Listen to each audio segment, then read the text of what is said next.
Hey, it is awesome to be able to be with you guys. And man, thank you, Dan, for all you do. I love that dude. He is like a brother to me. Really is. And I love that guy. And we are not only just co-laborers in Christ, we're partners in rescuing churches across America because he's got the heart, and Church of the Harvest leads that in helping us rescue churches. So thank you, Pastor Dan. Thank you, those that are part of Church of the Harvest. Grab your notepad. We're going to jump into something this morning. A little bit about me. I am the founding pastor of South Hills Church. We have 12 sites. I am the founder of Church Boom. We coach pastors and rescue churches. And we just had 82 new churches join in last week, Dan, that are... Hey, we're under 100, we're dying, we need help. And so if you need help, you go to churchboom.org and we will coach you. If you're under 100, we'll coach you for free. We give you resources. We have emergency funding if a church needs it. We do whatever we can to help the local church because we believe the local church is the hope of the world because of who the local church represents. And now, a little bit about me. For some of you that have never met me before, I am married, been married for 31 years to a beautiful Hispanic woman. Oh, no, she's hot. And how many Hispanics do we have here? Let me see. Yes. Right over there. That's what the family reunions sound like, right there. There's a family reunion right there. I've been married for 31 years. We have 2 amazing children. Then we have this third one. No, I'm joking.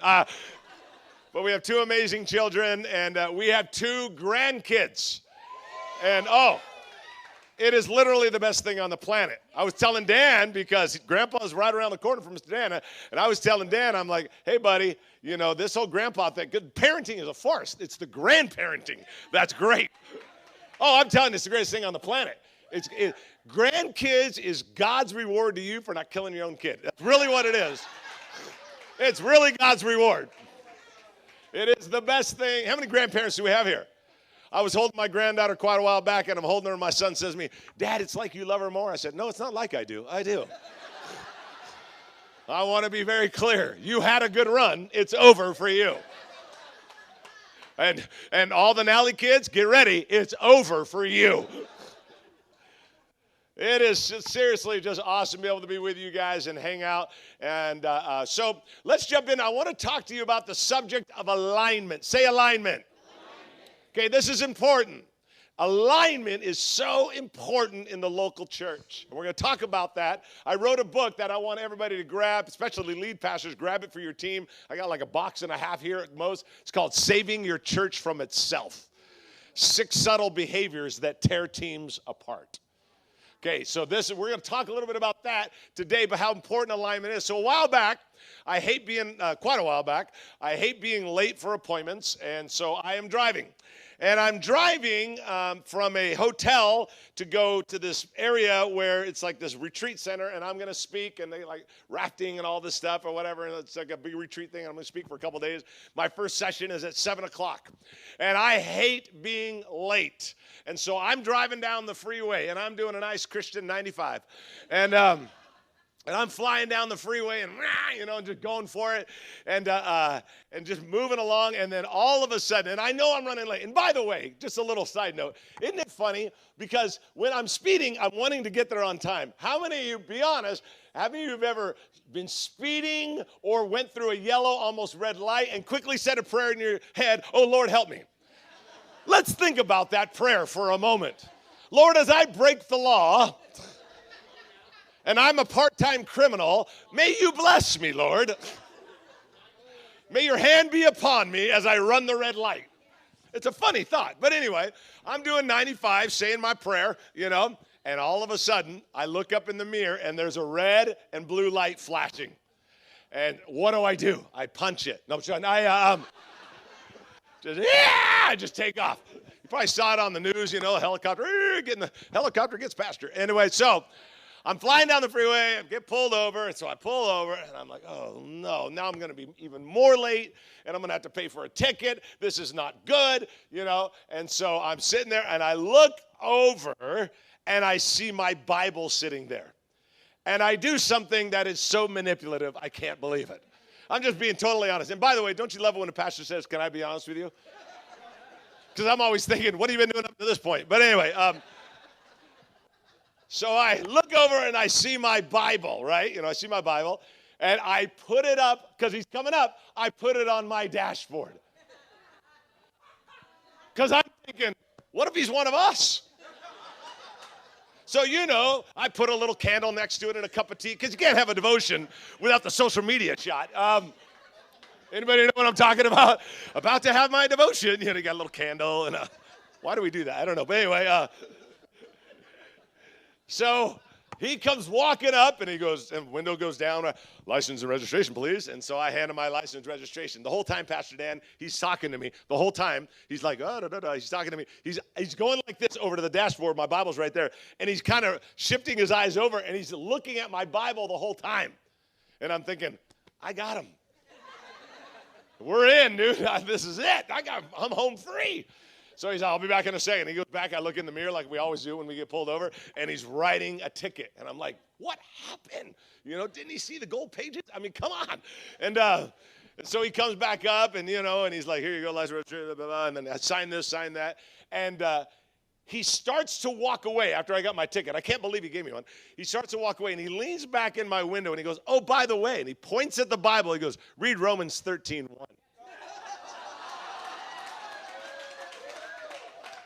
Now, I know the Bible pretty well, but I don't have every verse memorized.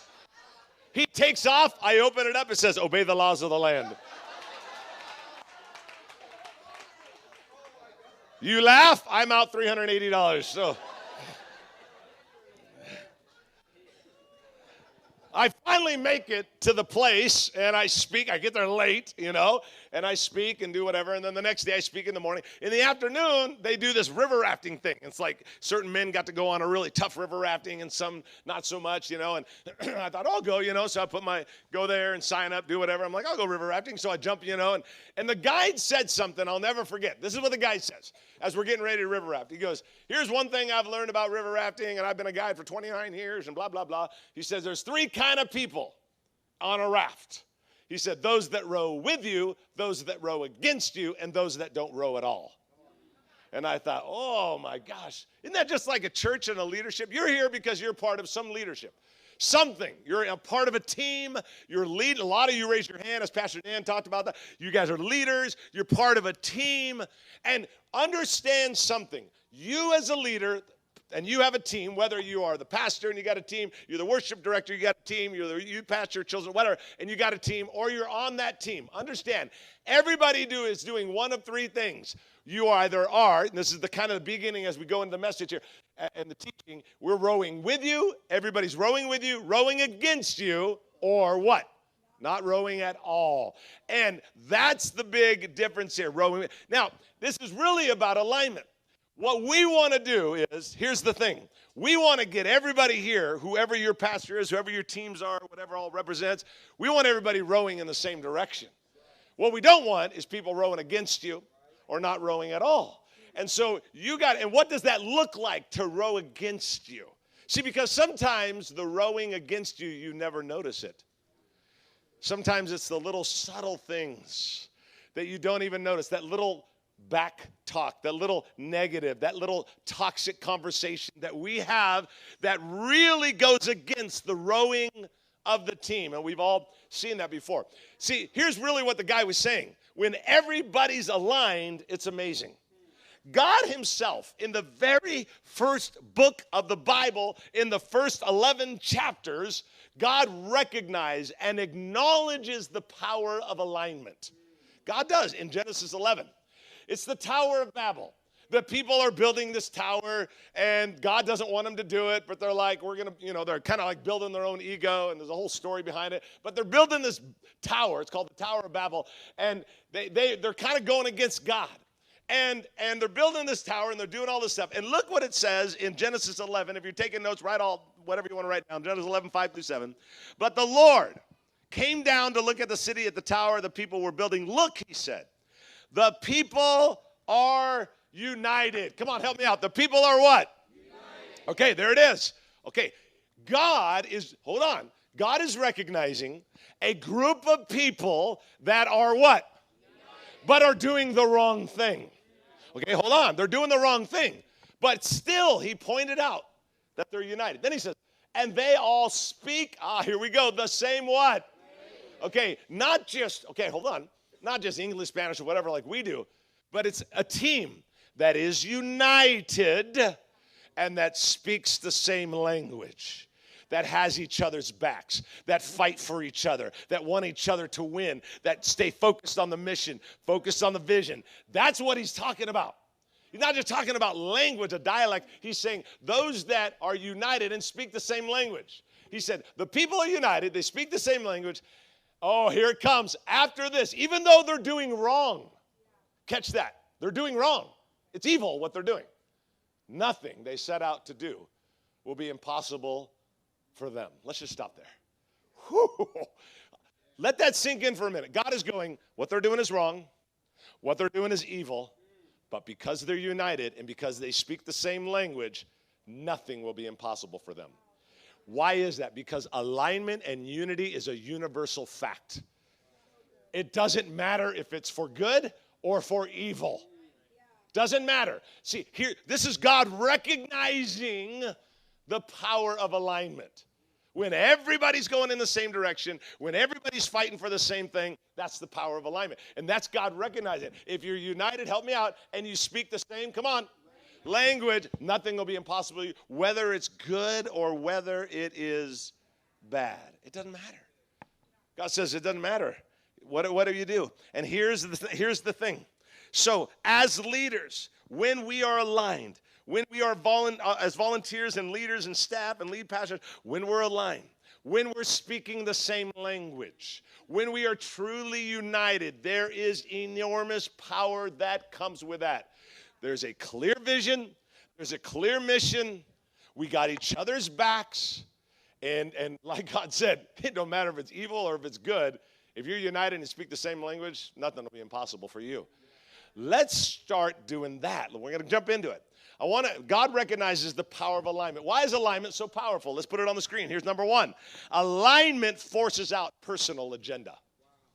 Check that out. Alignment forces out what? Personal agenda. Alignment forces out personal agenda. Okay, and that is when we all know that. We all have personal agendas. When we started South Hills Church, I've told the story, I won't go into it too much, but we started South Hills Church next month will be 25 years. I think we're celebrating 25. Ooh, and yeah, I used to have a lot of hair. Look at this, it's thinning. It's the stress of being a pastor. You guys are killing me. And so, but when we started South Hills Church, I'll never forget, when we started South Hills Church, we started it off, and it was just a small group of us, 30 people, and some of you know the story. I won't go into it too much, but this was 25 years ago. Video was on its way out and DVD was on its way in. And so we decided to make a 4-minute video about our church and send it out to 10,000 homes.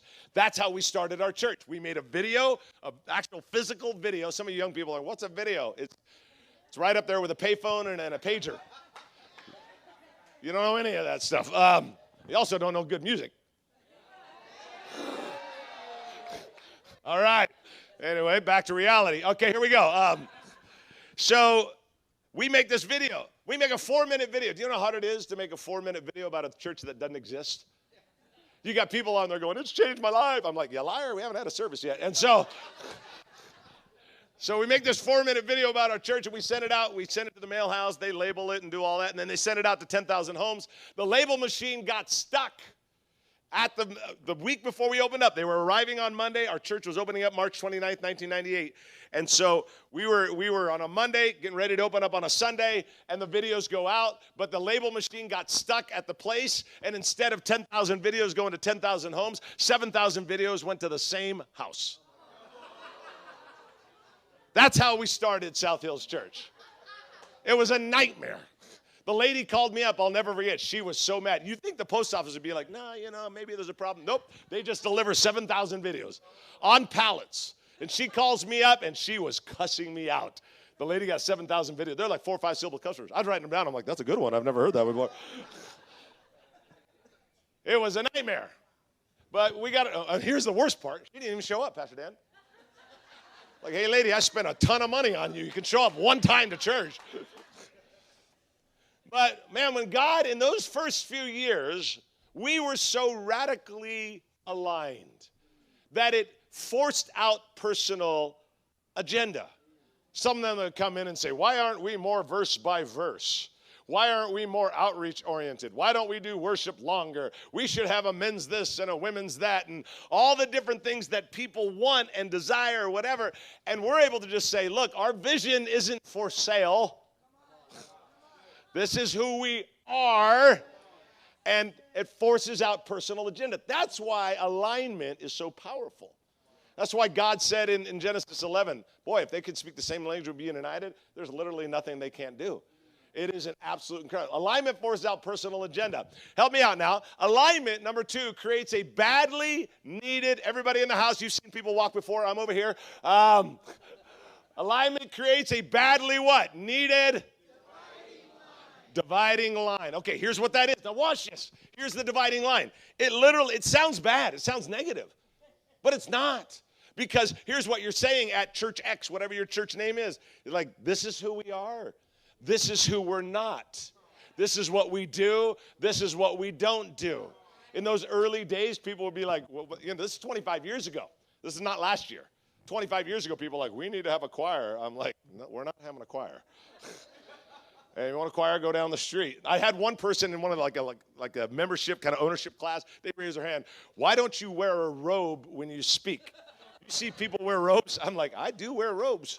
It's big and soft and fluffy. I stole it from the Marriott, but that's not the kind of robe he was talking about. People, see, here's the alignment. It forces out personal agenda and creates a badly needed dividing line. This is who we are at our church. This is who we're not. This is what we're about. This is what we do. I remember in our 3rd, 4th year, Dan, we were exploding. We went like 400, 800,000, 1,215. It was just flying in the first few years. And I'll never forget that I finally made it a list of things. When we have like a version of membership. We didn't call it membership. But this would be the class. And I'd say, okay, everybody go to page 3. Here's 10 reasons why you shouldn't go to our church. In a class of people that are starting to get. And what I'm saying is if you're looking for a choir, we're not you. If you're looking for this, we're not you. If you're looking to push your own agenda, we're not you. We literally just said that. And then we put on the back, we gave them all the addresses of where they could find that. You can go right over here. Because our vision wasn't for sale. This is who we are. This is what we do. If you don't like it, then may the Lord bless you and don't get hit on the way out. No, Sean, let me give you number 3. Number 3, alignment brings, what does it say? Alignment brings everything what? Alignment brings everything into focus. Alignment brings everything into focus. You know, and I've shared this story. I don't know if I shared it a couple of years ago when I was here or not, whatever. I'm sure a couple of them I have, but when my kids were really young, my son's here, but when my kids were really young, my wife and I had saved we live in Southern California, my wife and I had saved about $25,000, so we had enough to go to Disneyland. And, I mean, that'll almost get you in. And it's only $25,000. It's really cheap, you know. Pray for Disney. They're hurting financially. So we go, and we ride all the rides. This is 25 years ago. There's no fast track or quick line or easy line or whatever the heck they call it. We come out of the Pirates of the Caribbean. My son's like 4, my daughter's like 5. We come out of the Pirates of the Caribbean. I look over at the haunted house, and I say to my wife, let's go over there. I go, there's hardly any line, because everything was about who had the shortest line. And I'm like, okay, well, let's go over there. And my wife's like, we can't go on that. It's haunted. Our kids are like 4 and 5. You're going to scare them. I'm like, it's Disneyland. I mean, how haunted can it be? Like Mickey with one ear? It's just not. So she's all, okay, well, I'll wait out here. You guys go in. So I take the kids. You ever been on the haunted house down in Southern California? Have you ever been on there? It's just this little thing. You get in this little cart, and you kind of, my son's on this side, my daughter's on this side, whatever. And I'm sitting in the middle, and we're going like this. And they're just laughing. We're having a good time. We're seeing kind of, but Disney spooky things popping up. Nothing major. But you get to a point where you see, if some of you have been on it, there's a mirror. And and all of a sudden you look in the mirror, and there's this like ghost with a top hat doing a little dance. And you look in the mirror, and you're like, whoa, he's right above my head. Then you look up here, but you can't see him. And so it's kind of freaky. And all of a sudden, my kids just freaked out. 4 and 5 years old, they started screaming. I'm like, calm down, Mom's going to kill me. And so they're just screaming up a storm. So I tried to turn it into a leadership lesson, Pastor Dan. I'm like, this is what happens when you don't clean your room. Just trying to You got to turn it into a leadership lesson. I'm a leader. That's what I do. We get off the ride. I'll never forget. We get off the ride and we go down and we get off the ride and we see my wife and they're crying. And my wife's like, I told you, you know. And I'm like, what will make this better? And my little kids are like, cotton candy, you know. And so we had like 6,000 left. That was enough to get some. And so we walk over to the little cart, you know. It's got lemonade and cotton candy and whatever else. It's a little cart. And I walk up, I'll never forget. And I walk up to the lady behind the cart. She's like 25. I say, and I'm really an upbeat person. And so I'm like, how you doing? And she looks at me. She works at Disneyland. And I said, how you doing? At the little cart. And she goes, lousy. And I'm thinking, you're at the happiest place on earth, lady. And she says, lousy. And I said, okay. And I said, at least you got a job. I don't like it. You got a place to live? Try and help her, find something positive. I go, you got a place to live? And she goes, I don't like my roommates. I go, you got a car to drive? Yeah, but it doesn't run good. And my kids are like, can we go back on the haunted house? This lady's freaking me out. Here's the thing. I know I have a couple of friends that are executives at Disneyland, and they're like, when you get a job at Disneyland, it's like 30 to 60 days of cultural training before you're even allowed to start cleaning up trash. Because they want you to be so aligned with who they are and what they're at and their culture. You see, here's the thing. Alignment brings everything into focus. When I looked at that lady, I'm thinking, I don't know how she slipped through. Because she doesn't represent anything that's like at Disneyland. So here you got thousands of employees, and I'm like, you are negative. You're giving me a negative experience. And there is no way your executives are going to be happy with this subtle behavior and toxic environment that you're creating for a person at Disneyland. It's the same thing over in church, okay? Alignment brings everything into focus. Like, no, we're going this way. We're not going that way. We're going this way. This is who we are. This is what we're doing. We don't want negative talk or critical spirit or, I don't think there's anything wrong with asking questions, but it's sometimes that spirit, it's sometimes that heart, you know what I'm talking about, and it creates this misalignment, and that's not at all what God's looking for. Now, if we understand alignment and the power of it, we'll fight for it. But please understand something. There is a natural tension, okay, that happens in leadership that fights against alignment. Okay, because most everybody here sits in what I call the second chair. Taylor, you sit in the second chair to the pastor.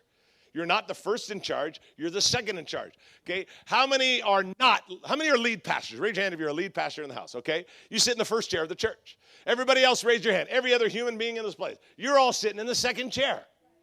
Now, here's the tension. When you have second chair position with first chair responsibilities. That's where it gets scary. We have a multi-site. So we have second chair positions with all these campuses, but then we have first chair responsibilities. That's what creates the tension. See, reasons why, go to the next one for me. Let's talk about the alignment. Let's jump on the first one. We're coming. Where does the tension come from? Okay, here's where the tension comes from with leaders in a church. It's a tension between, keep it there, submission, help me out, and what? Authority. At the same what? Okay, listen to me. That's the tension. You got to submit to the leader. Oh, and by the way, but you still have authority. Write this down because it won't come up on the screen. Matthew 10, verse 1, and then comma, verse 39. Not 1 through 39, just 1 and 39. In Matthew 10:1, Jesus says to the disciples, all authority I give to you. Matthew 10:1, all authority I give to you. Then in verse 39, he goes, oh, by the way, and if you really want to gain life, then you got to die to yourself. Well, which one is it? Do I get all authority? Or do I have to die to myself? And Jesus would say, yes, both. That's leadership. That's what he was saying to the disciples. Hey, disciples, I know you're a radical leader, Peter. I know you're amazing, Matthew, Mark, Luke. You guys are incredible. You're incredible authors. I need you to have all authority. All right, we got all authority, but wait, you got to submit at the same time. That's the tension that happens in church work, because there's a tension between the authority and the submission at the same time. Let me give you a second one. It's a tension between creativity and boundaries at the same time. Okay, I want you to be creative, but hold on, wait, there's boundaries. And then you get frustrated as a leader because you're like, I have this creative idea and the pastor won't give me the budget, won't give me the money. He said no. He said not this month, maybe next year. And you're like, well, do you want me to be creative? Yeah. And do you want me to have boundaries? Yes. That's the tension. And if we all act like everything's all fine, you're all lying. Because we're all human beings and we all have different opinions. What you think the pastor should do is different than what you would probably do. What you think the worship director would do, you're thinking, I wouldn't do that. Or the youth pastor or the children's pastor or whatever, fill in the blank. I wouldn't do that. It's a tension of creativity and boundaries at the same time. Let's go to number 3. It's a tension between, oh, this is big, personal opinion and the leader's direction at the same time. Of course you got an opinion. You got an opinion how the church should run. You got an opinion of whether we should be verse by verse, topical, preach harder, do more outreach, have more gifts of the Spirit, have more this, have more that, less of this, less of that, do it this way, do it that way. It's a tension between personal opinion and leader's direction at the same time. That's where the challenge is. We all feel that. Don't act like you haven't sat there and thought, I wouldn't do that if I was the leader of whatever the department. Okay, here's the next one. It's a tension between your strengths and the leader's weakness at the same time. Okay, if you got a leader that's really, we all have weaknesses, but if you got a leader that's weak in a certain area and you're strong in a certain area, you're quicker to judge because you're judging them not according to your weakness, you're judging them according to your strength. So that's where the tension shows up. It's all, and we got to just admit it. Like, come on, man, we got it. I've been a youth pastor before, and I sat there and thought, well, you know, I mean, and maybe I was stronger in that area. Maybe I was better in that area, but that's the tension. Keeping our heart right, keeping our spirit right. Because we've got to know this. The enemy is always on the search to tear down his church. And understand this. This is so important. You might want to write this down. It won't come up on the screen. When, not if. Not if. When the enemy takes a run at your church, he won't do it to those who attend it. He'll do it to those who lead it. Always. When the enemy takes a run at the church, he won't do it to those who attend it. He'll do it to those who lead it. All you got to do is look around the leadership room of your church. If the church has a split, church has major disaster, you will not have to go farther than the people in the room. It's never the 10th. It's never the guy in the 10th row that nobody knows his name. That dude over there, no one knows, he's causing all the problems. It's never that. It is a staff member, high-level leader, board member. Guaranteed every time. I know this. We coach 300 churches a month. I'm in a lot of pastors' lives, and no one ever calls me going, you know, it's just one guy that attends only on Easter and Christmas. He's the issue. No, it's not. It's always the leader. It's always the high-level volunteer staff or a board member. I'm telling you, it's that every time. But there's a tension because why? The tension shows up when you're a better speaker than the leader. You're a better worship leader than the leader. You're a better natural leader than the leader. You are more intuitive than the leader. You're smarter than the leader. You have more degrees than the leader. And that's going to happen. But understand something. As you kind of let that brew inside of your heart, it is never your job to replace what God put in place. Never, ever is it your job to replace what God has put in place. All right, let me give you the last one. Here we go. It's a tension between gaining influence and giving honor at the same time. Okay, here's what happens. You're gaining influence. Oh, hey, you let that certain leader speak. He gets the mic. Everybody likes him. Everybody says he's good. Then they say something like that. I mean, I love our pastor, but when you speak, you're heading down a wrong path. Because you're gaining influence and you're also having to give honor. It's an Absalom spirit. You're gaining influence, but you got to give honor at the same time. There is nothing wrong with gaining influence. Matter of fact, I want all leaders to gain influence. What I don't want is for you to stop giving honor. I showed you how honor should be given. That should happen. You to the worship, you to the youth, you to the youth pastor, to the children's director, we give honor. They may have weaknesses, and let me dispel any rumor. Any leader that you're following, you, children, worship, whatever, any leader you're following, lead pastor, whatever, let me help you out. They're going to blow it. They're going to say something stupid. They're going to do something dumb, just like I do. They probably already did it this morning before 8 o'clock. That's just the way it is. But you have to manage that tension and realize you might be stronger in that area. That doesn't make you the leader. You might be gaining influence, but that doesn't mean you don't give honor. You might have a personal opinion, but the pastor is still the leader. The leader is still the leader. And you honor that, and you fight for that. It is a tension. Now, here's what I want you to do. We're only going to do this for about 5 or 6, 7 minutes. Okay, ready? Okay, who's ever back there, get ready with a little bit of music, just real light music or whatever, but not too loud. But I want you to, I know it's kind of a little uncomfortable. Maybe you could lean into groups of 3 or 4. Kind of lean in a little, groups of 3 or 4. Here's what I want you to answer. Ready? You're just going to quickly, don't spend a lot of time on this. I want you to quickly answer these 2 questions. What do I do?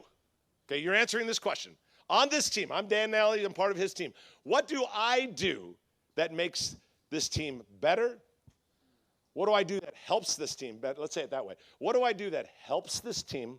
So I'm going to tell my circle, here's what I think I do that helps this team. Number 2, what do I do that hurts this team? And we're just going to have some honest moment. So just let's take 5, 6 minutes, not take a long time, 7 minutes, something like that, and in groups of 3 or 4, crank some music for me, and you're going to ask each other, hear this. You're going to say, here's what I do that helps this team, my church, and here's what I think I do sometimes that hurt. And we're looking at things like attitude, behavior, critical spirit, gossip. What do I do that helps? The good thing, but what do I do that hurts? All right, here we go. Get some music, go into groups of 3 or 4, and we'll be back in like 5, 6 minutes. Here we go. Okay, all right, awesome. Okay, so we do things that help teams, and we do things that hurt teams. So let's just review as we kind of round the corner and start getting into some practical thoughts. So first is the word alignment. Say alignment. God recognizes alignment. God pushes alignment. God says if you're united and you speak the same language, it doesn't matter if you're doing something evil, it'll still work. That's amazing. The power of alignment is universal. Second thing we've learned is there's the power of alignment, but then there's a tension. There is a tension that comes in leadership. If you're serving under a lead pastor, under worship, however you're serving, there's going to be a tension. And here's the tension between the first chair, the second chair, between your opinion and the leader's direction, between your strength and their weakness, and on and on. All of that stuff, gaining influence, giving honor. Now, if you are not careful, and it's probably happened to you, or you have seen it happen at the church that you serve at, if you do not manage this tension very carefully, you will end up falling into a trap called leader drift. Leader drift. Put it on the screen for me, leader drift. Here is the definition of leader drift. The subtle, what's the second word? The what? Subtle, come on. No, what is it? The what? Subtle. Okay, no, that's important. Notice it. Wait, no, listen. This is important. This lays the foundation for everything for the next few minutes. The subtle behavior, the subtle negative change of an individual's attitude or behavior toward the leader and or the vision of the church. A subtle negative change of an individual, okay, attitude or behavior toward the leader, whoever will follow, and or the vision of the church. Now, the key word is that second word, the subtle. Okay, that's what we want to focus on. It's not blatant. I mean, it's easy if it's blatant, right? Like, I don't like you as a leader, this whole place stinks. That's pretty easy that you got an issue. But when it's not, like, blatant, it's just that little thing, like, that little negative behavior. You know what I'm talking about? It's that little, like, I can't put a finger on it, but they're getting negative. They're getting critical. They're getting, I see it. We've all seen it before. We've probably lived it before. And we see it in other leaders, or we feel it in ourselves. Like, wow, I don't feel the same I did 6 months ago. And it's that little behavior that I don't know what's going on, but there's something there. It's that subtle little behavior. Let me tell you something. Several years ago, I don't know, 5, 6 years ago, we have multiple campus pastors. And we had a leader on the team that I had to transition off the team, finally. But let me tell you something. I started noticing about a year and a half before, I noticed things started to change with this leader who oversaw a very large campus. Here's what I noticed. I noticed that when we showed up to meetings, he no longer took notes because he didn't think I have anything to say to him anymore. He thought he outgrew me. Maybe he did, maybe he didn't, I don't know. I also noticed that he started, during big lead meeting, I would always see him in the corner with a couple other people, and they were always the same people. And I thought, something's going on there. Now, fast forward 18 months later, I transitioned him off the team. Here's the problem. I noticed it over here. I handled it over here. I'm just telling you, I blew it. You know what it cost us at that campus? 500 people and $400,000 a year in the budget. They all left on one day because he started a church. He felt led to start a church 2 blocks away. If you ever feel led to start a church 2 blocks away from the church you're currently at, you're not being led of the Lord. And people would say, well, someone started a church 2 blocks away, and but look what God's doing, and obviously God loves it. Don't confuse anointing with approval. God's word doesn't return void. It's going to do whatever it wants to do, but it doesn't mean he approves. All you got to do is look at with Jesus, when he said, hey, some people are going to come and say, didn't we cast out demons in your name? Didn't we lead people to the Lord in your name? Didn't we feed people in your name? He goes, get away from me. I never knew you. In other words, I still anointed what you did, but I didn't approve how you did it. That's what happened for me. Guy took $400,000 or $500,000 a year in a budget. I had to lay off 6 people, all because, and I took the blame, and I still take the blame. It's my fault. Why? Because I recognized it over here, and I barely dealt with it here, but I didn't deal with it strong enough over here. And let me tell you something, man. If you're ever dealing with something that's going a little bit sour, please understand something. You're in front of the 8 ball as a leader when they care about the relationship with you. You're behind the 8 ball when they no longer care about the relationship with you. And that's what happened to me. He didn't care anymore. And it was my fault. I get it. I fought. That subtle is the word. Subtle. It's like, oh, it's not there, but I know it. Oh, I can hear the train coming. It's negative behavior. It's a bad attitude, but it's just subtle. It's not right there. And it happened throughout the Bible. Matter of fact, put it on the screen for me real quick. Here's some examples, okay? Now, let me walk you through some examples. Moses goes to the mountain to pray, and 40 days later, they build a golden calf. 40 days. Can you think about that? Oh, what do you think about that? I'm Moses. Okay, guys? They're all, we love you, Moses. They just got done cheering for me like we did for Dan. Yay, yay, yay, Moses. I'm Moses, you know. And they love me, and they're great. And yay, God, and yay, Moses. I'll be back in a few weeks. I got to go pray. I come back 40 days later. They abandon God. They abandon leadership, and they built a golden calf. Vision always leaks. People always drift. Look at this. David in Psalms 55. He got hurt by a friend. He got really hurt by a friend that he trusted. I love what he says. I could have taken it from an enemy, but we walked together to the temple courts. You were my friend, and you did this to me. I mean, I could have taken it if it was an enemy. I get that, but we walked to the temple courts together. I think of the 10 spies of Israel. They turn on their leader, and they spread the negative report to the rest of the tribe. You know the story. 12 spies go out. They come back, and they report it. 2 guys are like, yeah, we got this. They're giants, but we got it. 10 were like, this is horrible. We're all going to die. You're wrong, God. And they go and spread the negative report on the land. Go to Numbers 14, just real quick on a side note. Hello. Go to Numbers chapter 14. You know what happened to the 10 spies, real quick? The 10 spies, God said to them, you don't get anything. But the 2 spies, you get everything. Okay, hold on. 10 spies, you get nothing. Not because you didn't break, it wasn't like, well, you broke the 10 commandments, now you get nothing. It wasn't like, you stole and you did idolatry and you murdered and now you get nothing. You know what God actually says? Look at the word. You had contempt towards my heart. You did wrong. You were disloyal. And then he looked to the 2 and he goes, oh, Joshua, Caleb, 2 words he used. You were loyal and you had the right attitude. He actually uses the word loyal and attitude. And because of that, you get the promised land. These guys with the bad attitude, they get nothing. Okay, Judas sells out his leader. Sells out his leader. Okay? For some money. For some coins, silver coins. He sells out his leader. Now, here's something interesting about Judas.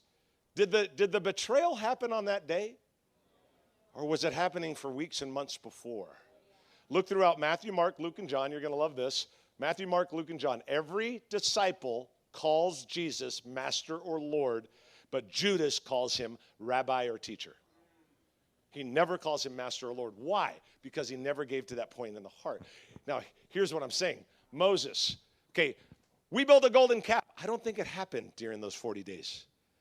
I think it happened long before that with a couple of the leaders that were brewing everybody together and getting negative about what they were doing in their life. I don't think that guy David, when he says, I could have taken it from an enemy, but you did this to me, and we walked together in the temple courts. It didn't happen that day, David. It happened months before. The subtle behavior happened here. It just showed up today. Did you catch that? When you have someone that does something bad and posts on social media or gets mad or starts to gossip or starts to say something really bad, understand something. It didn't happen on February 25th or whatever the day is. It happened months before. It just didn't show up until today. It's the subtle behavior that tear teams apart. Okay, and the same thing with the spies, the same thing with Judas.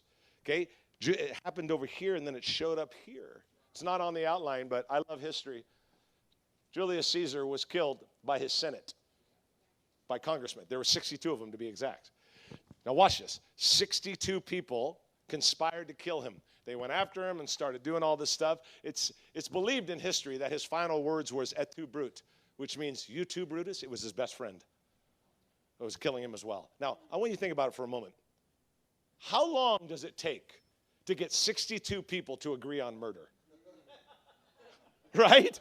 It's not like, hey, let's get together. Everybody say aye, aye, all right, let's go kill him. There had to be some good people in the crowd. How do you get 62 people to agree on murder? Months and months and months before. It starts in one person's heart, and then they convince another person that leader's not good, another person that they're a better leader, and then you got 5, and then you got 8, and then you got 10, and the church starts to split. And you get all these 62 people together, and then they go. It happens months before. It always happens months before. One of my favorite stories to tell is a guy in our church, Glenn, and I think I shared this a couple of years ago. It's one of my favorite stories. Years ago, we had this guy he's still in the church, but we had this guy named Glenn. And here's what happened. Okay, it's a big auditorium, and I'm sitting over here. Let's imagine the row. Now, stay with me on the story. The rows are right here, right? And I'm sitting over here getting ready, standing, talking to some people. And we got like 5 weekend services at that campus. And so I'm speaking at the third or second one, whichever one it was. And I'm there. And all of a sudden, in walks this dude. And he comes in and he sits down. I've never seen him before. Now, how many have ever met people that just look, and I know this is stereotyping. How many have ever met anybody that looks flat out intimidating? Like Dan. You know what I'm talking about? The kind of people that, when you're pumping gas late at night, like at midnight, yeah, $1.50 is enough because they show up. They get out of the car and you're like, yeah, you take off. Because $1.50 will almost give you an ounce of gas here in California. And so I walk over and I'm like, man, he is one intimidating looking dude. And so I walk over and he is a big dude. He's like 6'2". 6'3", he's tatted all the way up to here, and he's got sunglasses on, he's got hair sick black, he's got the gold chains. He looks, I don't know how else to tell you, but he looks like he's in the mob. He's not the Godfather, but he is guards the Godfather. And he's just, it's unreal, and so I walk over and I go, how you doing, man? And no joke, he talks like this. He goes, how you doing? My name's Glenn. And I'm like, there's a cannoli somewhere. This guy's going to kill me. And so I shake his hand, just intimidating looking man. I go back, I sit down, service starts, worship, blah, blah. I get up to speak. I get up and I speak, and the auditorium's packed. There's lots and lots of people there. And so I'm speaking. I'm doing some funny stuff. Everybody's laughing. He's just sitting in the front row like this. And I'm like, he's going to kill me. That's why he came here. He's come here to kill me. And by the way, he never took his sunglasses off. To this day, I've never seen his eyes. I baptized him with sunglasses. In the name of the Father, Son, Holy Spirit. He came up, great. He never takes them off. So I get done speaking, I go down, I sit back over here, and the associate pastor gets up. He's going to pray for the offering. He starts to pray for the offering. I'll never forget. He's praying for the offering, and everybody's got their eyes closed. They're praying for the offering. We do it at the end. And I'm sitting there, and Glenn's like 10 seats down, and I am not praying because I got to keep my eyes open in case I got to, run, basically. And I look down over at Glenn. I'll never forget. He rolls up his pant leg, and I'm thinking, he's going for a gun. And he undoes a rubber band with the biggest grip of $100 bills I think I've ever seen in my life. No joking, all kidding aside. He probably had 10 grand on his ankle. And I'm looking down at him, and everybody's praying, and I look at him, and he's pulling out, and he's getting ready for the offering. He's like, and he stops. I'm like, I know where the bodies are. Come on, dude. So he gets done, service gets done. He takes out. He keeps coming. Next week, he comes to church again. 2 weeks later, 3 weeks, 4 weeks, he keeps coming, sits in the same spot every single time. I'll never forget. He comes up to me, and he's like, hey, Pastor Chris, I want to get involved. I'm like, okay, what do you want to do? He goes, I'll take care of security. I'm like, I don't know. I can only imagine if someone shows late, sprays him on the floor, kicks him. So we made him an usher. You want your offerings to go through the roof? Lead pastors, get Glenn to be an usher. Because he'll stand over the row like, that's it? That's all you got? People are taking off their watches. They're putting their firstborn in there, credit cards. They're scared to death of Glenn. I'll never forget he came up. He came up to me, 2 months into 3 months. Pastor Chris, do you know why I sit in the front row every week? And I said, no, I have no idea. We sit in the front row every week. He goes, if someone tries something on you, I'll take care of it. And I'm thinking in my mind, he wants someone to try something on me. He hasn't been able to inflict pain now that he's been a Christian for a few months. And so all this went on with Glenn, and I could talk about all the different stories. He became part of our church. Literally in 1 year, the guy brought over 100 people to church. Every week he had a row full of first-time guests. It was funny because some of the older people that, sit in the same spot just like you do every single Sunday, you'll do it again tomorrow, they come walking in, and Glenn just moves them out of the way. But he's got all these rows, of people showing up to church. But in my conversations with Glenn and the lunches I had with him, he would talk about his anger. He would talk about his patience issue. And the deeper I got into a relationship, I realized the anger and the patience issue, impatient, anger, resentment, whatever, it was all, whenever he got angry in his relationships with people, you got to go way back because he was abandoned here. And he felt that here, and so anytime he feels the feeling of abandonment from over here, he gets angry over here, he gets upset over here, he gets jealous over here. Any problem that we have is a result of something that happened long time before. Same thing with subtle behaviors. Same thing that happened to Moses, David, Judas, the 62 people that conspired to kill Julius Caesar. Understand something. They didn't decide here, they decided over here. And then over time, they got a little more negative, and a little more negative, and a little more negative, and a little more critical. And then all of a sudden, it ended up over here. I had that happen. I already told you about that. Should have dealt with it over here, didn't deal with it over here, and I had to pay the price for that. It's recognizing and realizing those early signs of drifting and where they come. Here's what it looks like. Okay, let me just give you an example. A leader starts gaining influence. A volunteer starts gaining influence. They start getting maybe an opportunity to speak, to lead worship, to do something. They gain a little influence. They start believing their own press. Oh, boy, you're really good. You're a great leader. I had that happen at a church when I was an associate. I'll never forget. He would give me a chance to speak, and someone would come up, oh, we like you. And then over time, it was like, man, we like you. And, we love Pastor, but we like you. And I was like, something doesn't feel right about this. And then one of them said, hey, man, if you ever start a church, let us know. And I was like, okay, I don't like this at all. And I didn't like that feeling because I knew where it was headed. I knew what lane it was going down, and I didn't like it. So here's what happened. A leader gains influence. A leader begins to have an opinion on how things should be, and they think their opinion is better. And then all of a sudden, those feelings that they have, or if I was leading worship, or if I was doing this, and that starts to brew up. And then here's what happens. Then they begin to think this. And maybe you've thought this before. Things would be better if I was in charge. Things would be different if I was in charge. We actually think they'd be better. We actually think they'd be different because of who we are. And then what happens? What's the result? So here's the seed. Okay, I don't like this. I don't like that. I don't like this. And then the enemy goes, ha, ha, I got a little heart open. And now I'm going to birth that seed. He's very patient, by the way.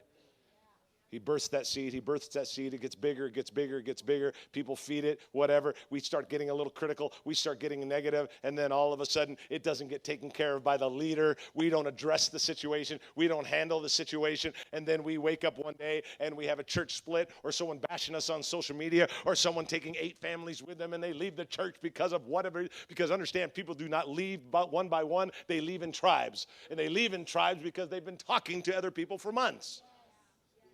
You see what happens here? It just builds and builds and builds. And that's exactly what happens. And the person that ends up leaving leaves a trail of destruction. And they do it. Now, how do you, everybody in this place, if you are the volunteer going, I don't lead anything, how do you know if it's happening in your heart? And if you're a leader over small groups, leader over youth, children, whatever, if you're a leader, lead pastor, how do you know it's happening in someone else? So what I want to do is I want to help you understand the 5 signs that someone on the team may be drifting. So you got to recognize it in someone else, or you got to recognize it what? In yourself. Okay, so this is for everybody. If you at all feel this, or you have all see this, if you see it in someone or you feel it in your own heart, this is where you start to recognize. And you're recognizing those early signs of behavior, because you got to get it early. Isn't that true? Isn't that true with diseases? I remember going to the doctor several years ago, and I hate the doctor. I hate shots. I think hell is just going to be one big shot. To me, the needle's never like this. It's like they're carrying it in on a wagon. And the needle's like forever. I'll never forget. No joke. I'm standing there, and they come in. Worst thing, 2 things were really, really bad. Number 1, they come in. The doctor says, hey, the nurse is going to come in. She's going to need to give you a shot. And I'm like, okay, whatever. So she comes in, and I recognize her because she goes to one of our campuses. And then I start rolling up my sleeve. She goes, not there. She's talking about back here. Now, I got to pull my pants down in front of someone I'm going to preach in front of that Sunday. She pulls out this needle that is like a javelin, and I'll never forget. She says to me, which cheek do you want it in? I said, does it matter? She said, no. I said, then put it in yours. I don't like shots.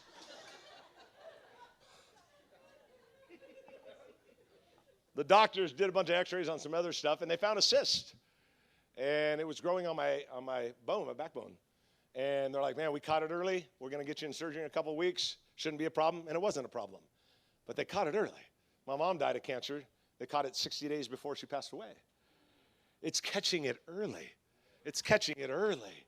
That's what we got to do. We don't need to recognize, yeah, the person's blasting me on social media. They're gossiping about me, and they yelled at me last week. A little late. We got to recognize it way over here. So how do you recognize it in your own heart? How do you recognize it in someone that is serving on your team? So as a leader, how do you recognize it? Or how do you recognize it in your own heart? Here we go. Number 1, I'm going to give you 5 things, and then we're going to wrap it up, and we're getting ready for lunch. Here we go. Number 1, alliances are starting to be formed. That's an early sign of drifting. When you start noticing alliances are starting to be formed. Okay, now here's the thing. Okay, and I'm going to speak to the main leaders here in the room. If you lead a department, you'll never, when alliances are being formed, please understand something. They're starting to be formed. Please understand that it's not something that's blatant. It's something you feel in your heart. You know what I'm talking about? Like, I see them talking with that person all the time. I see that little, you can feel it. The alliances are being formed. And understand something. When this is happening, this is important. Stay with me. Don't miss this. Alliances that are being formed are being established on negative, not positive news. Alliances that are being formed are happening on negative news, not positive news. You know what aligns us? Okay, here's my friend over here. What's your name? Alicia, okay. Let's say that I am I got a little bit of a problem towards the pastor. I sort of kind of talk to her. Ooh, I get a little bit sense that she does too. And understand something. Our alliance is based on not what we are for, but what we're against. It's true. Okay, now, and you know what? Here's the deal. You can destroy those relationships, those negative ones, by simply going against the person. See, here's what binds us. Alicia, right? I'm against what you're against. And that's what puts us together. Hold on. But as soon as you're not against what I'm against you. Catch that? As soon as you're against what I'm against you. Alliances are being formed. That's all you got to do. Hey, if you have someone that's, listen, if you have someone at your church, someone on your team, some of your staff members that's sitting here today and you've had some negative talk, understand something. An alliance is being formed. And it's wrong. And it's going to hurt people, and it's going to hurt the local church. And don't for a minute think that God's in it. He's not in it. He's not into church splits. He's not into going to social media. He's not into negative. He's not into any of that. He's not into these sissies that leave the church and then send a negative email. He's not into that. Cracks me up. You know what I always think is funny? I think it should be interesting when we all meet the Apostle Paul. Because I think there's some people in the church that are going to go up like this. It's going to go like this. Paul, in heaven. Man, whew, I can relate to your suffering. I mean, you were beaten. Man, you were thrown in jail. You were abandoned. I can relate to your suffering because I went to a church one time and the worship was too loud. And yeah, I didn't like what happened. So I wrote a negative note right there on the offering envelope. I let them know how I felt. I didn't sign my name. Anybody understanding this? Alliances are being formed, never on something we're for. It's for what we're against. It's not on positive, it's on negative. And break the alliance. Break the alliance. If you see it happen, break it in yourself. Hey, don't wait for the lead pastor to do it. If it's happening with you, deal with it. If you see it in two other staff members, leaders, volunteers, walk in the middle and go, guys, I don't know. It feels to me that you're going negative here. Just take care of it. Handle it. Man, the enemy always uses division. And it starts with alliances that are starting to be formed. There was a lady I'll never forget. I was speaking at this conference, I don't know, maybe 800, 1,000 people there. And I do the speaking, and then I sit on a stool, and they do the Q&A, and they rove around with all these mics, and they ask questions. I did some loyalty talk, kind of like this, but different. And a lady stands up. I'll never forget. They run their mic over to her, and she stands up, and she's like, oh, Pastor Chris. And she's way in. I go, yeah, so nice to meet you. She's way back in the back row. She goes, I'm a volunteer at my church, and I lead a small group or whatever. And she goes, I'm not negative. But people that have complaints and criticism, they just come to me for some reason. This is what she said. No joke, from the mic. She goes, I'm a safe haven. And in front of 1,000 people, I said, ma'am, in front of 1,000 people, I said, they don't come to you because you're a safe haven. They come to you because they know they can get away with it. I was never invited back to that conference. But anyway, lost that money, so here we are. We're going to take an offering right now.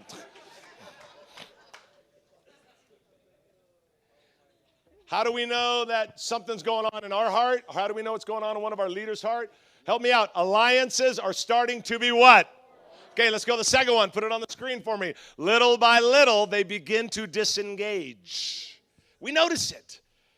You notice that. It's like, man, they used to be all in. And now they're just disengaging a little bit. Something's happening here. They're starting to disengage. And we can feel that. We know that it's happening. Prodigal son story. Luke 15. What happens? The prodigal son, the son comes and says, Dad, give me my inheritance. He goes out, blows all the money, does all this. The older brother, he stayed with his dad and kept serving him all those years. The son runs out of money. We know the story. The younger son comes back. Hey, Dad, I'm broke. I don't have any money. Can I just be one of your servants? Oh, no, you're my son. And let's throw a big party. While they throw a party in the house that the son has come home, the older brother is out in the field. It's interesting. Why is he out in the field? He doesn't come into the party. His own brother came home. All the other laborers stopped to come into the house for a big party. They killed a calf. They had a big party, big barbecue. But the older brother stays out there? Why was that? Because You know why? Because I felt unappreciated. All these years I served you, he says, I feel unappreciated. I feel devalued. I feel like I don't matter. I feel like you don't care about me. And so what? I don't feel like I'm worth anything. I was passed up on a promotion. I thought I was going to be able to sing that song. I thought I was going to be able, I thought I could have been a part of here. And so now all of a sudden something happens, and another subtle, keyword is subtle behavior is little by little, they start disengaging, because that's what he did. That's where the problem was. He was distancing himself from the Father, who is God and sort of represents the faith in the family. He's disconnecting from the faith, disconnecting from the church, disconnecting from the worship, disconnecting from the youth, disconnecting from the children, fill in the blank. Why? Because I feel a little bit like unappreciated and valued. Write this down. There are three quick things that happen. First, he disengaged. And that disengagement will always lead to discontentment. And that discontentment will always lead to discord. Did you catch that? Disengagement. So if you have someone on your team, or maybe you feel like there's a little bit of disengagement, what's gonna happen, I'm telling you, it's gonna turn into discontent. I'm discontent with this church. All of a sudden, this church that I thought was the greatest church in the world no longer meets my needs. Who changed? Disengaged, discontent, and now there's discord. Like, oh, now we're enemies. Now we're enemies. Ignoring what Jesus said, you'll know you're my believers by your love for one another. We ignore that, and now they're the enemy. That church is the enemy. That person is the enemy. That department's the enemy because of whatever, some way or another. And when you feel it, a little bit of disengagement, like, they're pulling back. Something's here. They haven't said anything, but you can feel it. I'm telling you, pay attention to that subtle behavior because something's about to happen. Number 3. Oh, this is a big one. They begin weaponizing their preference with spirituality. You catching that? Read that again because it takes a second to sink in. Begin weaponizing their preference with spirituality. Now, what does that mean? Oh my gosh, there's a lot to say about this, but it's when all of a sudden they have, here's what it is. It's their opinion, their idea, their focus. Maybe you felt that, or maybe you see that in someone below you. Remember, it's just for everybody. All of a sudden, they have a different opinion, but here's the thing. Theirs is more spiritual than yours. So they weaponize their preference. Oh, it's powerful, isn't it? With spirituality. Oh, Dan. I mean, you're a good teacher, but we got to get deeper in the Word, man. Deeper in the Word, Dan. You're getting up there talking about topics, the Word, And now what we're doing is we're saying, oh, hey, Pastor. I saw one of you guys were pastor. Raise your hand. Oh, Pat, we need to do more outreach. I mean, isn't that Jesus' heart? Isn't that what he cares about? Isn't that number one? What they're really saying is, my opinion is way more spiritual than what you're doing or the way you're teaching or the decisions you're making. We weaponize their preference, the preference we have, and we put it under the umbrella of spirituality. It's a cop-out. It's a cop-out. It's just, I mean, how are you going to argue that? God said to me, like, well, what am I, argue with God? Like, man, don't even get me going. All right. And it ends up happening, and we say, man, and it sounds like this, and maybe you felt this. I love the pastor, but and I love the worship, but I mean, I kind of wish it was. I love this. I love that about the church. Okay, I mean, I don't know why we're building the building. I don't know why we're raising money because I think that we should. And then we just fill in the blank with all this sort of stuff that somehow we put under the umbrella that our idea, opinion, and preference is somehow more spiritual than the other person's idea, preference, and opinion. It's a dangerous place to be. I think we do that. I think we do that all the time. When my son played baseball all the way through college, and he's got a tattoo on his arm that I put on there when he was 7, said 401k. I thought he was going to be able to. help me raise money for my life. I remember, I love baseball. Him and I, my son and I, we've been to all 30 baseball stadiums together. There's not one that we haven't been to. We started when he was 8. We finished when he was 18. We went to 3 a summer. And best memories in the world. We talk about it all the time.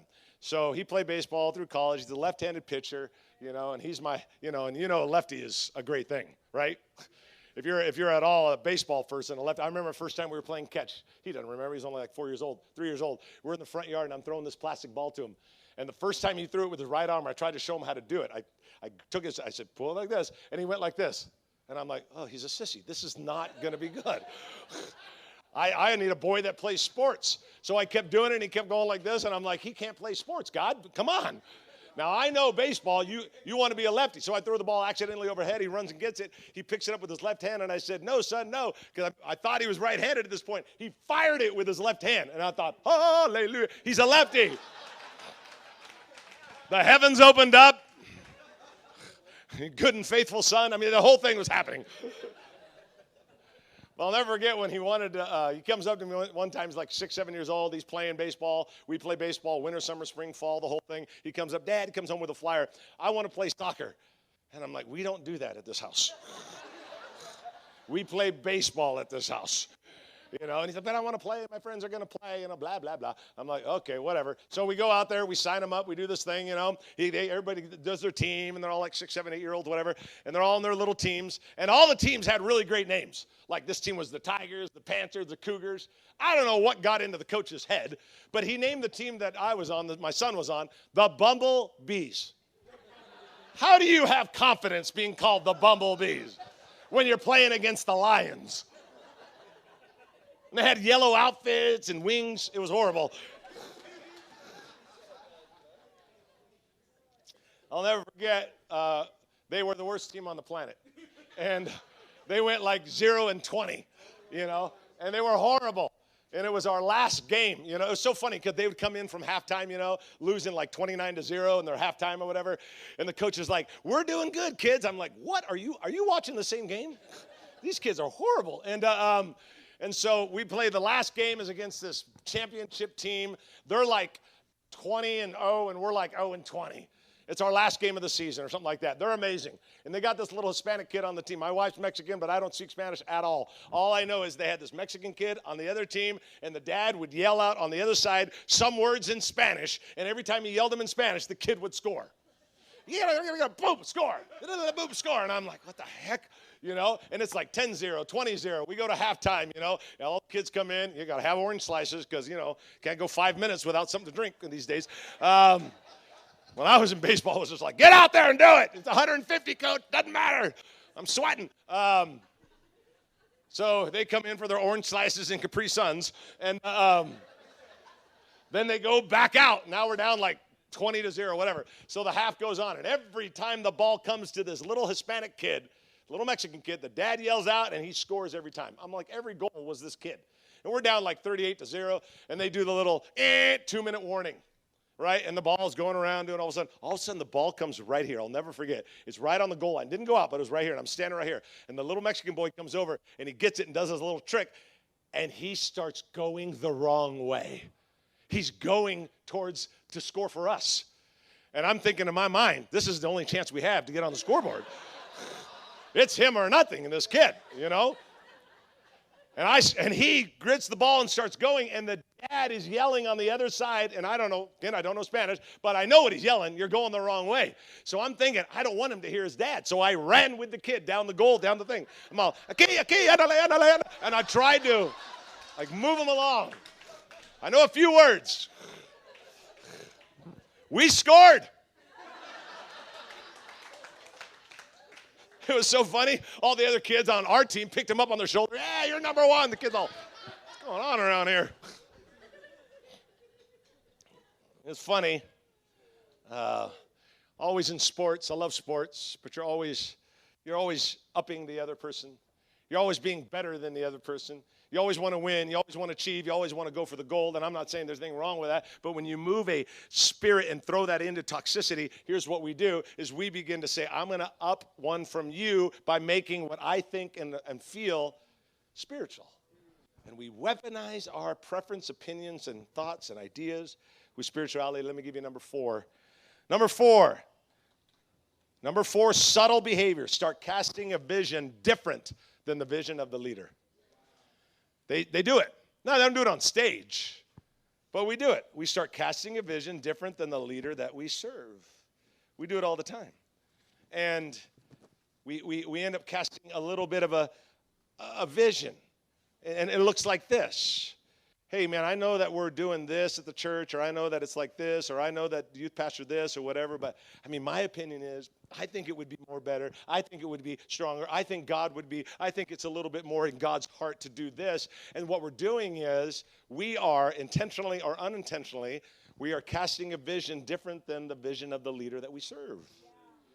It's a dangerous thing to do. Don't do that. You guys don't do that. Don't be that church. Don't be that person, and don't allow that in your church. Hey, you know what? I think it'd be a great thing to say about Church of the Harvest or your church, fill in the blank. Let's just go with Church of the Harvest, but put in your church's name in there. I don't know if Church of the Harvest will ever be biggest in California. I don't know if it'll ever be the fastest growing, but it will be the healthiest. Wouldn't that be amazing? How about that? For your church. We're going to be the healthiest. We don't do that. Doesn't mean we always agree. That's just not, that's foolish. But we're going to handle it right. We're going to do it in the right spirit. We're going to follow Matthew 18. It says, go to your brother at once. Not go to Instagram. But go to your brother at once and deal with it right. It doesn't mean if you have a problem with Pastor Dan or one of your pastors or a staff member, you can't go and say, man, this is how it is. I may disagree and say, you know what? I submit to your leadership. Here's how I feel. Can we talk about that? That's okay. As long as it's here. And I walk away serving him and having his back. It's okay to have an honest conversation. I'm not saying that. But do it right. Do it healthy. Do it respectfully. Okay. I think that we have to be careful to not cast a vision. I think the enemy in Genesis, I think the enemy did that really fast. Think about it for a moment. Serpent comes along to Eve, and Eve says, we're not supposed to eat of the fruit in the middle of the garden. And then what's his first response? Anybody know what it is? Did God really say that? Or does he just want you to be smarter than him? Weaponizing their preference with spiritual, I'm smarter than you. Casting a vision, did God really say? And stirring people in a different direction. Let me give you number 5 real quick. This is another one. They shift from having great questions to having a questioning spirit. They shift from there's a shift from great questions to having a questioning spirit. You know the difference, pastors. It's like, I love great questions. How are we going to do this, pastor? What if we did it this way? How about this? I love great questions. Let's get better. Let's get the best ideas win. But it's subtle. When all of a sudden it's like, you're not just asking great questions. You're having a questioning spirit. It starts to change. And man, when that starts to happen, you're heading down the wrong path. If you are the leader in the room and you recognize this, deal with it. If you are the person in the room feeling it, deal with it. If you see it in someone else on the team, deal with it. Do not let the enemy get a stronghold inside of the church, inside of your ministry, because when he takes a run at it, he won't do it to those who attend it. Help me out. He'll do it to those who what? Every time it'll be that way. And you can just say, not at our place, not at our church. We don't play that game. Doesn't mean we don't disagree. Doesn't mean we don't have different ideas. But we handle it right. We do it in the right spirit. Always. In an honoring, Christ-like manner. We don't play the game and get caught up in that junk. Don't do that stuff. Now, if you're the leader and you see it, if you're the team member and you feel it. Now, here it is. Let's go to the next one real quick. Here we are. 3 things. Be aware of the signs of drifting. I'm going to walk through them. Have the difficult conversation. Choose the right course of action. I'm getting practical now. If you feel it in you or you feel it in someone else, okay, be aware, number 1, of the early signs of drifting. Guys, listen to me. This is important. If you feel your heart drifting, get it now. If you're a leader and you're like, I'm thinking of someone right now, deal with it right now. Be aware of this remember, Early signs of drifting, subtle behavior, subtle attitude, not over here when it's too late. Over here, when you're recognizing something's going wrong, they're starting to cast a vision. They're starting to create alignment. And by the way, more than one vision always creates division, so we can't do that. We've got to be like, okay, I'm recognizing the early signs of drift. I'm seeing it. I see it in my own heart.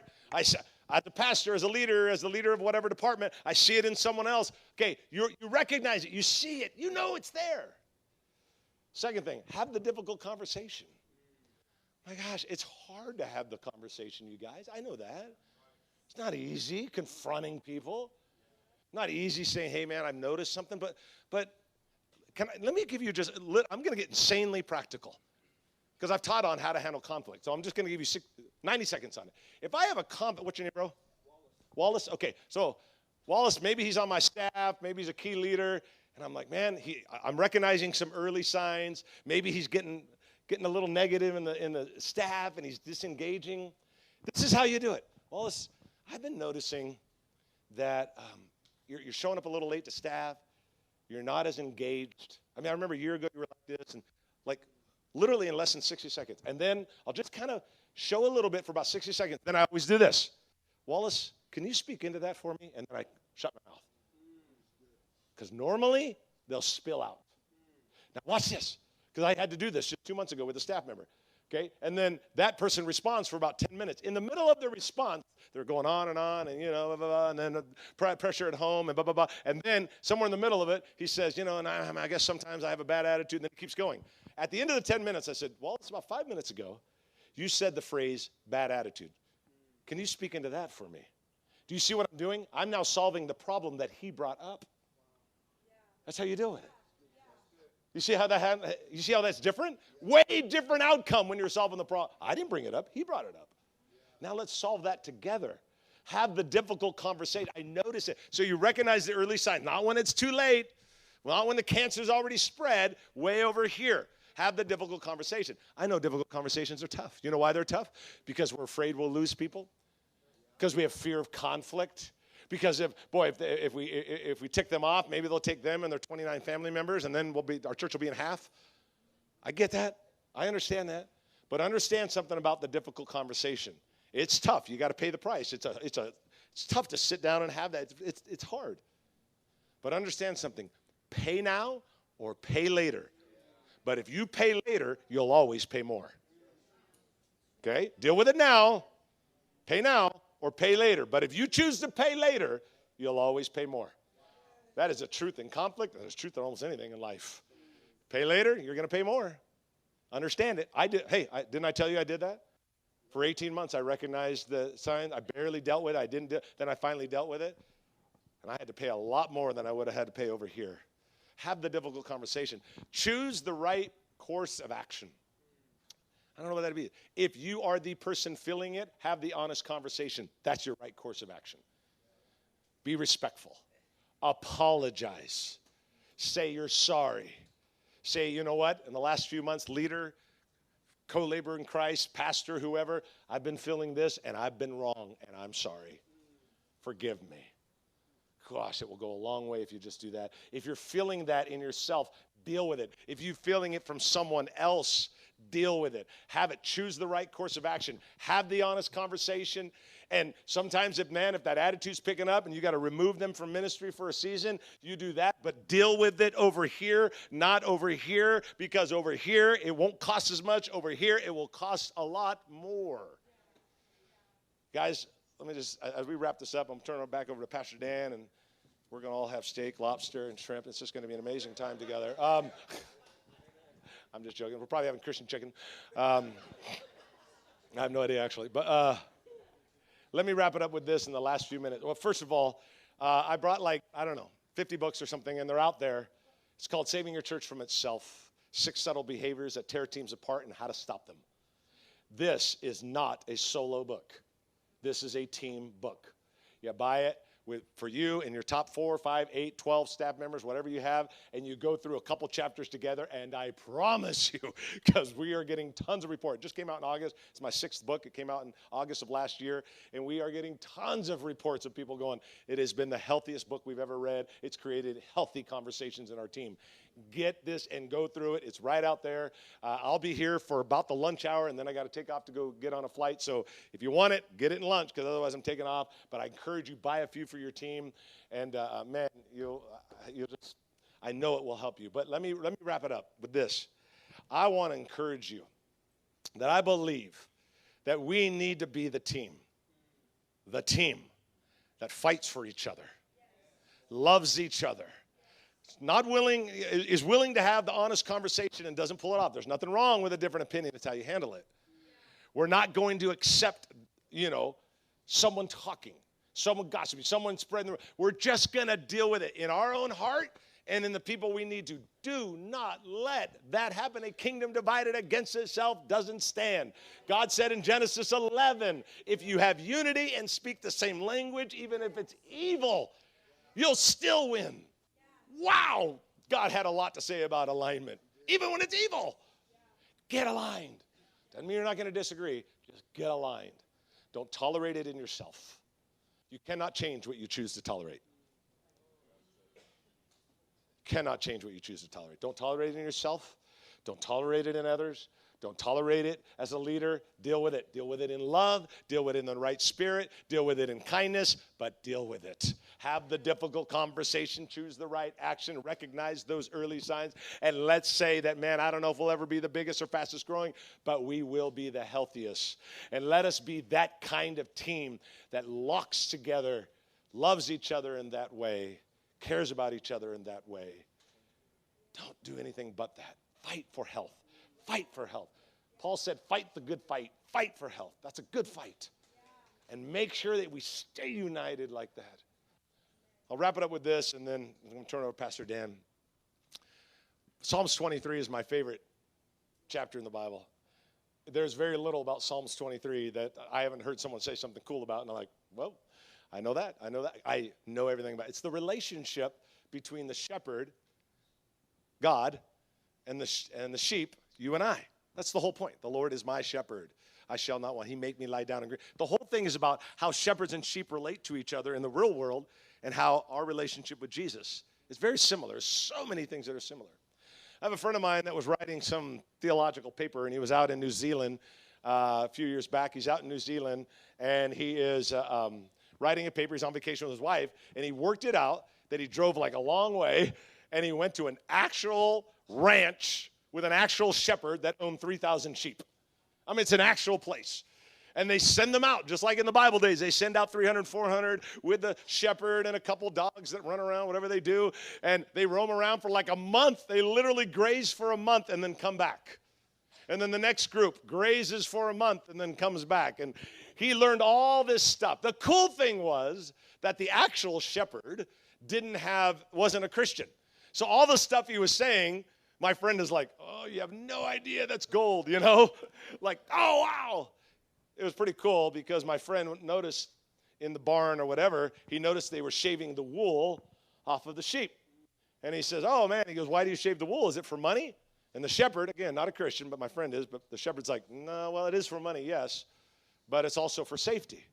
And he said, well, what do you mean it's for safety? He said, well, he goes, when they roam out there, he goes, we get so much rain in New Zealand, it just shows up at any time. And he goes, if they're out there roaming around and they're 100 acres away from the shepherd and it starts to rain and they got a lot of wool, he said the rain will collect in their wool. And they only have feet, their legs are only this tall. And he goes, and they'll just fall over, which I think is a poor little thing. Can you imagine? They just get so heavy, they just go, tank. And then he says, well, what happens with that? He goes, their feet are too small and it's too heavy. He goes, they literally cannot get up. And then my friend says to me, he goes, but they're on the other side, way on the other side of the mountain. What's going to happen if the shepherd doesn't see him? He goes, well, this is the shepherd. The shepherd says, it's interesting, he tells my friend. He goes, I don't know why they do this. And he says, but if one of them falls, he said, the other ones will start circling him and they'll start crying out, bah, until the master comes and rescues them. I think that's a beautiful portrait of the church. That we're just gonna have each other's back. We are gonna love each other. We are gonna be loyal to each other. We're gonna let early signs of drifting get in the way. Let's not do that. Let's be insanely healthy people that handle things right so that we can grow our churches. Your church of 50, get to 500. Your church of 300, get to 1,000. Not because it's the numbers, because we count people, because people count. We've got too much business to do, too much kingdom work to fool around with a bunch of social media and emails and side conversations. Let's get away from that junk, and let's just put our hand to the plow and not look back. You guys have been absolutely amazing. Thank you so much for letting me be with you. I'm going to turn it back over to the Reverend Most High Dan. Thank you, guys.